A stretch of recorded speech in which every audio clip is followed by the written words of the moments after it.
Ahora bien, ¿cuál es la secreción de insulina? Para eso vamos a ver esta diapositiva con las distintas etapas. Ante un aumento de la glucemia, se observa ingreso de glucosa a la célula beta por medio de transportadores de glucosa, los GLUT ubicados en la membrana plasmática, la conversión de glucosa a glucosa 6-fosfato por medio de la glucoquinasa.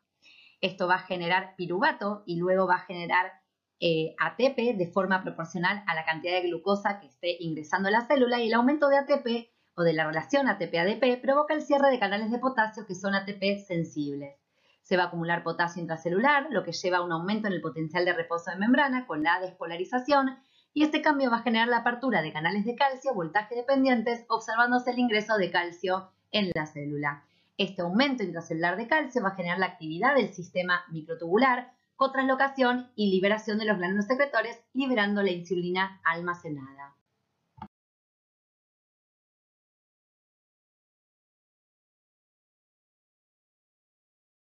¿Y cómo es la secreción de insulina? Tiene un modo bifásico. Cuando se le administra glucosa a un individuo, la insulina se va a liberar en dos fases. La primera, que es una respuesta aguda de insulina, va a ser rápida y corta, aproximadamente 6 a 10 minutos, que va a ser la insulina que ya está almacenada. Como les dije anteriormente, lo primero que va a hacer la insulina es frenar a la glucosa hepática porque quiere metabolizar los nutrientes alimentarios del periodo prandial que estamos teniendo. Para esto va a inhibir al glucagón y va a bajar la necesidad de insulina.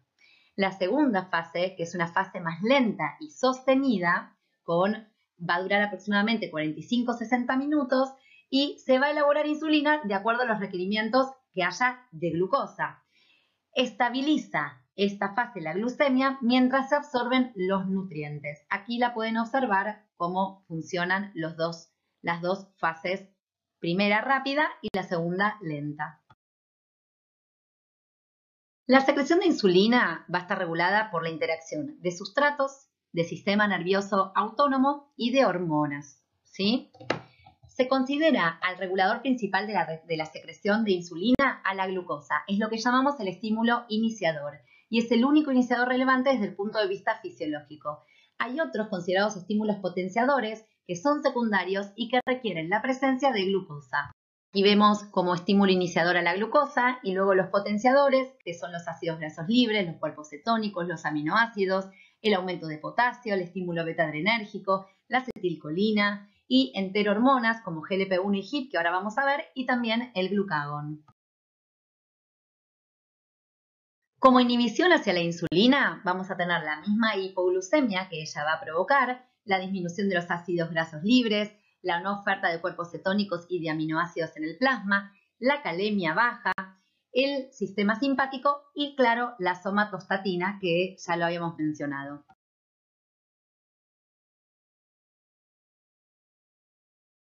Recién mencionamos estímulos para la secreción de insulina y hablamos de las enterohormonas. Cuando se administra una dosis de glucosa por vía oral, va a inducir la liberación de una cantidad de insulina mayor que cuando la misma se administra por vía endovenosa.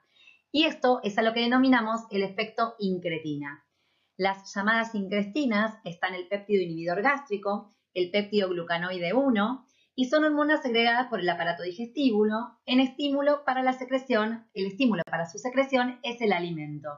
Y la función que va a tener es el aumento de la secreción de insulina postprandial mediante receptores en las células betas que actúan aumentando el AMP cíclico.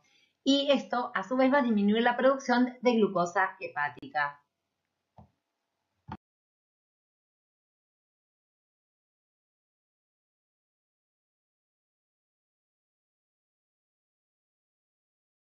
En esta diapositiva podemos ver al proglucagón con sus péptidos derivados y relacionados, los péptidos que derivan del preproglucagón por acción específica celular de convertasas prohormonales van a realizar una escisión posttraduccional que madura la hormona. Y pueden ahí ver que entonces tenemos al GLP-1 y al GLP-2 y también a la molécula de glucagón. El gen del proglucagón se expresa en las células alfa del islote pancreático, en las células L del intestino, final del yeyuno índion terminal y en neuronas especializadas.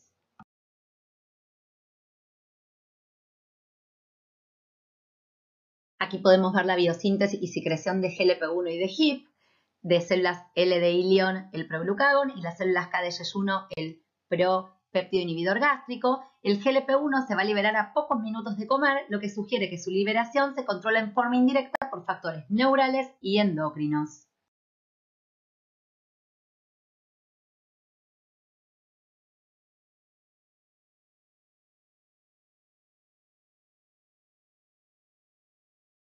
En esta diapositiva vemos la regulación de la secreción del GLP-1 por la ingestión de nutrientes con un patrón bifásico. Los nutrientes en el duodeno activan los circuitos neuroendocrinos proximal distal que estimulan la secreción del GLP-1 de la célula L en el ilion y en el colon.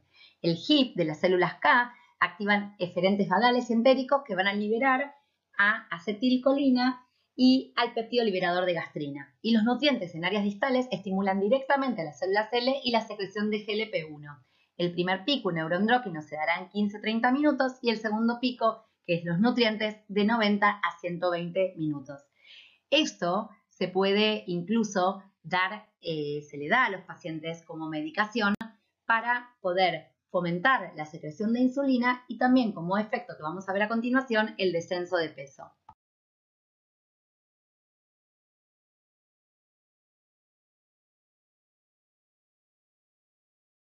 Este es otro gráfico donde podemos ver la secreción de incretinas por la presencia de nutrientes en voluntarios con desayuno.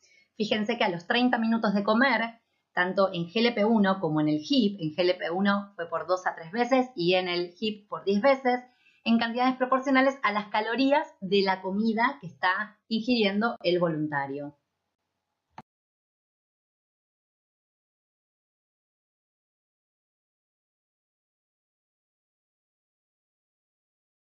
En esta diapositiva vamos a ver los efectos biológicos y fisiológicos del GLP-1. Fíjense cómo el GLP-1 inhibe la secreción de glucagón, va a estimular la glucogénesis y la lipogénesis, ¿sí? Y a su vez va a inhibir la ingesta de comidas, como le expliqué hace un ratito. Va a estimular, ¿sí? La síntesis y secreción de insulina con la proliferación y neogénesis de los islotes y a su vez, ¿sí? Va a inhibir a la glucosa plasmática y también el vaciamiento gástrico. Lo que va a generar con esto es que se aumente la captación y la síntesis por parte de insulina y entonces la ingesta de comidas se va a ver retrasada con el descenso también de peso.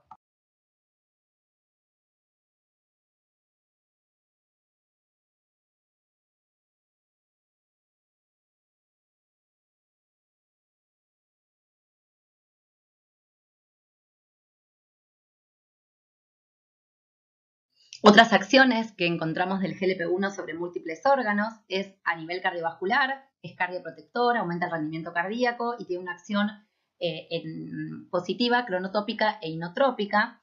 En estómago va a disminuir el vacío gástrico, va a aumentar la biosíntesis de insulina, como ya mencionamos, y va a disminuir la apoptosis de las células beta. También va a aumentar la sensibilidad de insulina a nivel de los adipocitos y músculo, como ya mencionamos, con aumento de la secreción de insulina y la disminución de la secreción de glucagón. Va a disminuir a nivel hepático de la producción de glucosa y a nivel cerebral va a disminuir el hambre y va a aumentar la neuroprotección.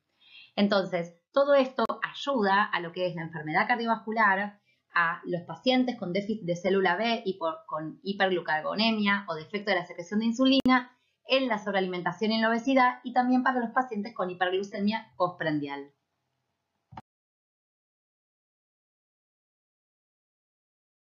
Ya mencionamos a insulina, ya mencionamos a las enterohormonas y ahora nos toca hablar de otro protagonista que es el glucagón. Es una hormona peptídica producida por las células alfa, su precursor es un pre-proglucagón, como vimos hace un ratito cuando hablamos de las enterohormonas. Tiene una vida media también muy corta, tiene un transporte plasmático libre y tiene un receptor de membrana acoplado a proteína G estimulante vía AMP cíclica. Entonces decimos que el glucagón es una hormona catabólica, es hiperglucemiante, lipotítico y proteolítico. Por unión de receptores a hígado produce glucogenólisis, evita la hipoglucemia espontánea y mantiene la reserva de glucógeno a través de la gluconeogénesis. Es hiperglucemiante rápido, disminuye la captación tisular de glucosa, va a aumentar, como ya dijimos, glucogenólisis y la gluconeogénesis y va a disminuir la glucogenogénesis y la glucólisis. A nivel lipídico va a aumentar la degradación de los triacilglicéridos, estimula la lipasa hormonodependiente generando de esta manera glicerol y ácidos grasos libres, va a aumentar la beta-oxidación, va a aumentar la síntesis de cuerpos cetónicos y por supuesto va a disminuir la lipogénesis. En este cuadro podemos ver los estímulos e inhibiciones para la secreción de glucagón, va a estimular la hipoglucemia, los aminoácidos libres, el estímulo adrenérgico, la gastrina, el cortisol, la hormona de crecimiento, y van a inhibirlo la hiperglucemia, el aumento de los ácidos grasos, los cuerpos cetónicos, la insulina y la somatostatina. Quiero hacerles recordar que dentro de los hiperglucemiantes los podemos dividir en rápidos y lentos y el glucagón y la adrenalina serían rápidos y el cortisol y la hormona de crecimiento, que acá los vemos como estimulantes, son hiperglucemiantes lentos.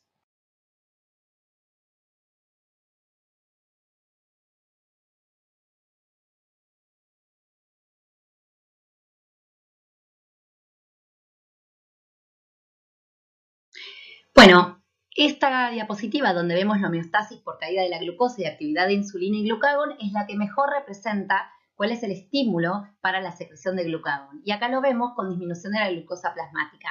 Es decir, que ante una hipoglucemia, la célula alfa va a estimular, va a secretar glucagón y la célula beta va a disminuir la insulina. Esto va a generar un aumento de la gluconeogénesis y de la glucogenólisis con aumento de la producción de glucosa y la concomitante aumento de glucosa plasmática. A su vez, en el sistema nervioso central se va a disparar el sistema nervioso simpático con aumento de epinefrina y a su vez en el músculo, en el riñón y la grasa van a seguir aumentando la cantidad de sustratos entre lactato, glicerol y ácidos grasos para que la gluconeogénesis pueda llevarse a cabo y entonces de una hipoglucemia podamos pasar a un aumento de la glucosa plasmática.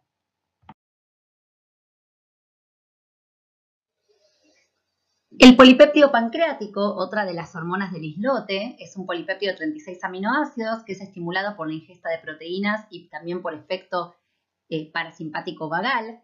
Ejercería un efecto inhibitorio a largo plazo, sobre todo en la posingesta, sobre la secreción biliar y pancreática con la finalidad de ahorrar enzimas digestivas y acumulación de bilis para su utilización en una comida ulterior.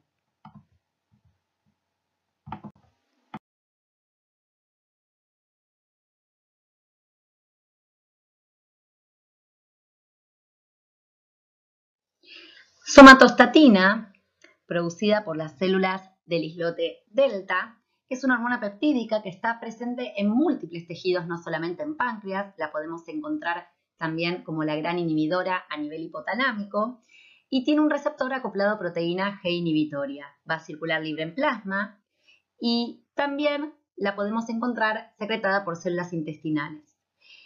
Es una hormona principalmente inhibitoria. Inhibe hormonas hipofisarias, que ya las han visto, a la tirotrofina, a la prolactina, a la adrenocorticotrofina, a la hormona de crecimiento, al glucagón y a la insulina ambas, a hormonas digestivas, ¿sí? Y la motilidad intestinal se ve también inhibida y también la absorción de glucosa. ¿Quién la estimula? La glucosa y todos aquellos sustratos, aminoácidos, ácidos grasos libres y las mismas hormonas digestivas. Para repasar entonces, los factores hipoglucemiantes son la insulina, el factor insulino-símil, la somatostatina y el sistema nervioso autónomo parasimpático. Los factores hiperglucemiantes los podemos dividir en rápidos y lentos. Rápidos, la adrenalina y el glucagón, y lentos, la hormona de crecimiento, el cortisol principalmente, la prolactina, el lactógeno placentario, la adrenocorticotrofina, progesterona y triiodotironina. Y el sistema nervioso autónomo a través del simpático. Ahora bien, ¿cuáles son las características metabólicas de los tejidos? ¿Son todos los tejidos dependientes de glucemia de la misma manera?